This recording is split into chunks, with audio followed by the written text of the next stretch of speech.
think that'll work.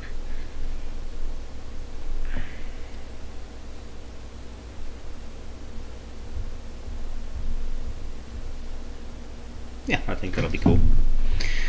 Now I'm going to lay down the lighting here. I'm going to basically make the lighting coming from straight above, so that means I want to... There are two different ways to do shadows, kind of. A lot of times I do this, where I'm making the shadow on the object, like him, or on her arm here, because the lighting is coming from above. There's nothing wrong with this, just totally works. But then it's harder to then, what I'd like to do is to lay down a shadow underneath his arm, and his shadow is also casting an arm down here. Besides being on the arm, it would be casting underneath, but if I have it that dark, like that much black, I'm losing the shape of the object that's casting the shadow. Too much black, it'll just basically end up looking like... I don't want it to look like that. I want to be able to give the eye something to look at, some form of shape. So what I've started doing a lot is this technique, which I really like, is instead of putting the major shadow on the arm, I can put a little bit on the arm, but I'm going to put mostly under the arm.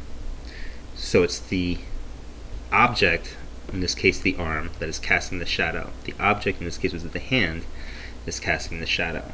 The object is the leg casting the shadow.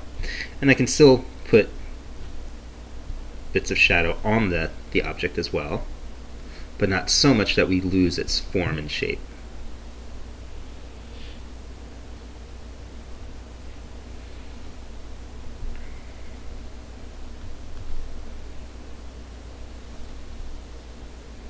So, shadow being cast by his head.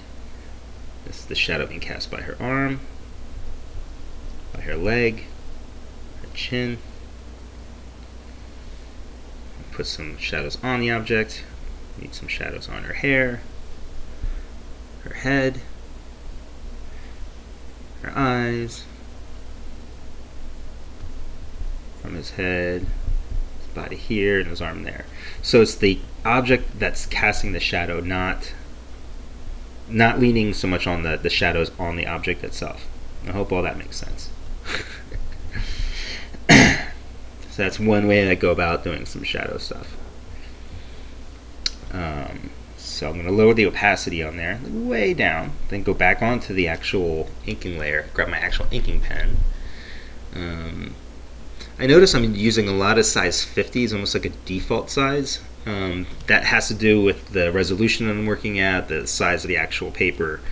So I'm working at 600 dpi, it's at print size, and I'm finding 50 is pretty good. But for casting shadows, I like to get it a little bit smaller so that, because I'm just filling in the black, but this way with a slightly smaller brush, it's just easier to do some details.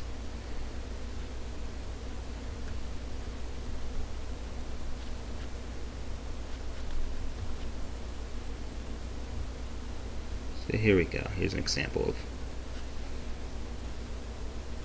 I'm still, putting shadows, of course, on the object as well, but most of the shadows here are going to be cast from the object.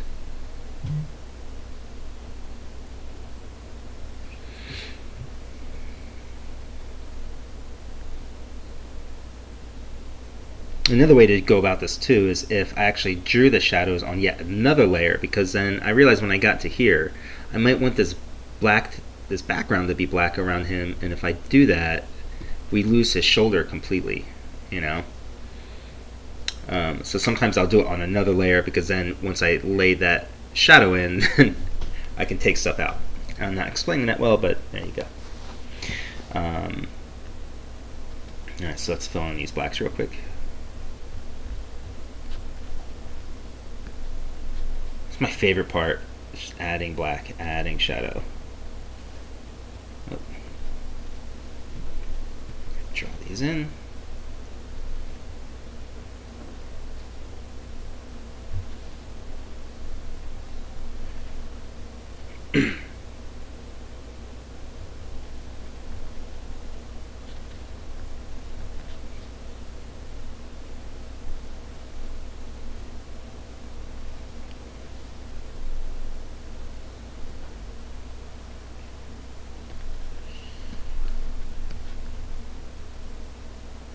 One of the things I really love about Clip Studio is I can drag the paint bucket like this over lines and it fills it in, so I don't have to go individually plop, plop, plop.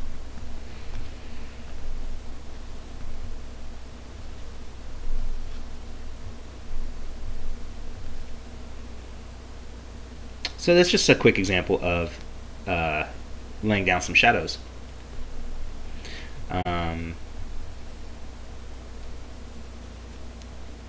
Let's go back up